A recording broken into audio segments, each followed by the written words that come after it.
നേർവീതി പ്രഭാഷണ പരമ്പരയിൽ സുവിശേഷകൻ കുഞ്ഞുമോൻ തോട്ടപ്പള്ളി ഇപ്പോൾ നിങ്ങളുമായി ദൈവവചനം പങ്കുവയ്ക്കുന്നു. ശ്രദ്ധിച്ചാലും.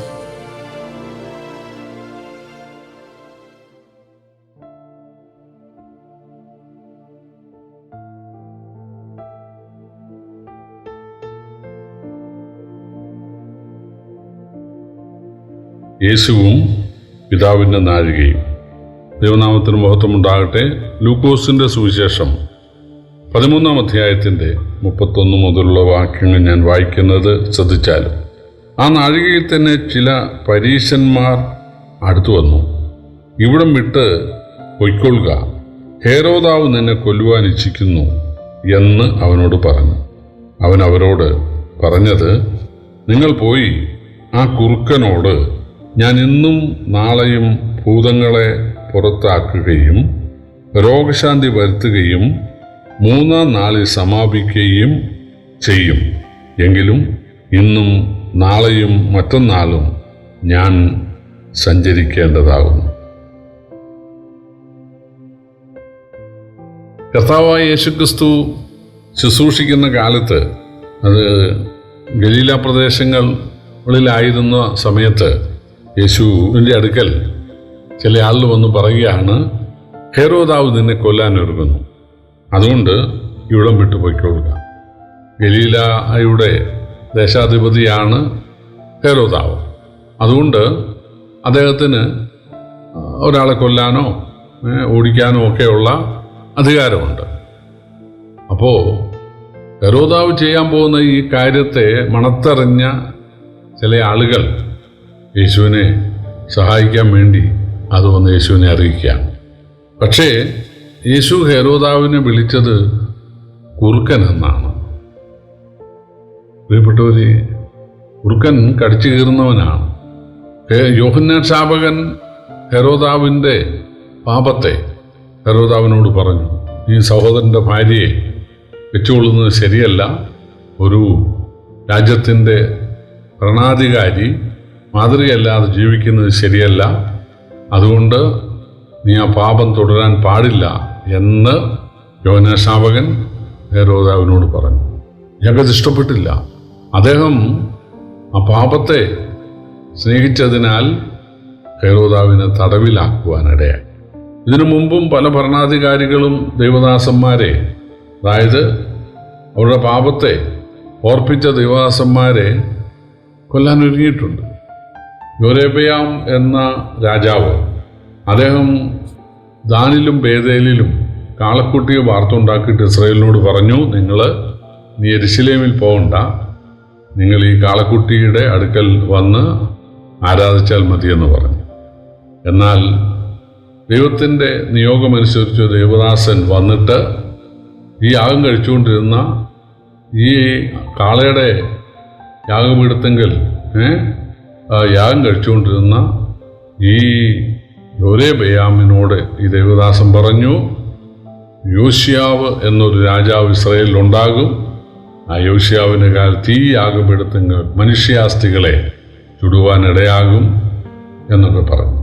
ആ സമയത്ത് ഈ ദേവദാസനെ വെട്ടാൻ വേണ്ടി, അടിക്കാൻ വേണ്ടി അയാൾ കൈ ഓങ്ങി. സംഭവിച്ചത് ആ കൈ വരണ്ടുപോയി, കൈ തളർന്നുപോയി. അദ്ദേഹം ദേവദാസനോട് കരഞ്ഞപേക്ഷിച്ചു, എന്നോട് ക്ഷമിക്കണം, എനിക്ക് എൻ്റെ കൈ ശരിയാകാൻ പ്രാർത്ഥിക്കണം. ദേവദാസൻ പ്രാർത്ഥിച്ചു, കൈ ശരിയായി. അപ്പോൾ വേദപുസ്തക ചരിത്രത്തിൽ ഈ പാപത്തെ പറഞ്ഞപ്പോൾ അത് ദൈവശബ്ദമാണ് എന്ന് അംഗീകരിക്കുന്നതിന് പകരം അത് പറഞ്ഞ ദേവദാസന്മാരെ കൊല്ലാനൊരുങ്ങിയ അല്ലെങ്കിൽ കൊന്ന ധാരാളം ആളുകളുണ്ട്. ഇവിടെ ഹേരോദാവ് യോഹന്നാനെ തടവിലാക്കുക മാത്രമല്ല, ഒരവസരം വന്നപ്പോൾ കൊല്ലുകയും ചെയ്തു. അതുകൊണ്ടാണ് കടിച്ചു കീറുന്ന ആ കുറുക്കൻ്റെ ആ സ്വഭാവമുള്ളവൻ എന്ന അർത്ഥത്തിൽ ഹേരോദാവിനെ യേശു വിളിച്ചത്. നീ ഹേരോദാവിനെ കൊന്നു എന്നുള്ളത് ശരിയാണ്, പക്ഷേ ഞാൻ ഇന്നും നാളെയും മറ്റന്നാളും ഇവിടെ പ്രവർത്തിക്കും. ഞാൻ രോഗികൾക്ക് സൗഖ്യം നൽകും, ഞാനിവിടെ സുവിശേഷം പ്രസംഗിക്കും എന്ന് യേശു പറയുക.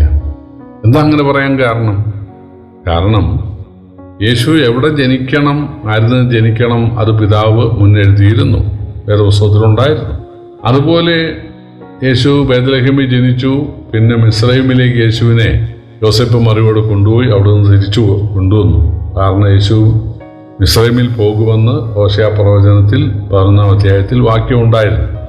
പിന്നെ യെശയ്യാവ് 9-ൽ യേശു വളരുന്നത് നസ്രയത്തിലായിരിക്കും അല്ലെങ്കിൽ ഗലീലയിലായിരിക്കും എന്ന് വാക്യമുണ്ടായിരുന്നു.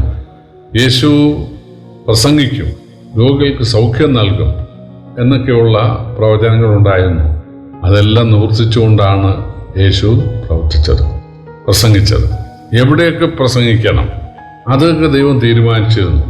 ശമരിയിൽ പോകണം, ഗദർദേശത്ത് പോകണം, അതുപോലെ യേശു യഹൂദിയിൽ പോകണം, അല്ലെങ്കിൽ യെരുശലേമിൽ പോകണം.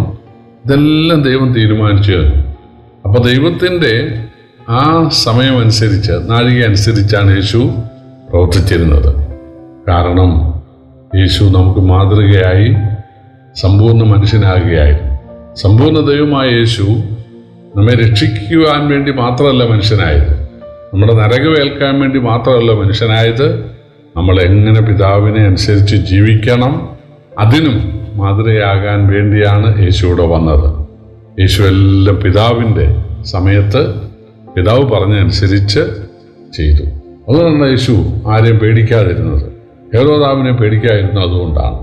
കാരണം ഇന്നും നാളെയും മറ്റന്നാളും ഞാനിവിടെ പ്രവർത്തിക്കണം, പ്രസംഗിക്കണം എന്നുള്ളത് പിതാവിൻ്റെ നിശ്ചയമാണ്. അത് തീർച്ചയായിട്ടും ഞാൻ ചെയ്യും എന്നാണ് യേശു പറഞ്ഞത്. പ്രിയപ്പെട്ടവർ, യേശുവിനെ രക്ഷകനായി സ്വീകരിക്കുന്ന നമുക്കുമുണ്ടൊരു ടൈം ടേബിൾ. നമുക്കും പിതാവിൻ്റെ നാഴികയ്ക്ക് എല്ലാം ചെയ്യാനായിട്ട് സാധിക്കണം. പിതാവിനോട് ചോദിച്ച് പിതാവിൻ്റെ ഇഷ്ടം മനസ്സിലാക്കി യേശു പ്രവർത്തിച്ചതുപോലെ പ്രവർത്തിക്കാൻ കഴിഞ്ഞാൽ ധൈര്യത്തോടു കൂടെ നമുക്ക് പ്രവർത്തിക്കാനായിട്ട് സാധിക്കും. കർത്താവ് നമ്മെ സഹായിക്കട്ടെ. കർത്താവിൻ്റെ വലിയൊരു നാമം വാഴ്ത്തപ്പെടുമാറാകട്ടെ.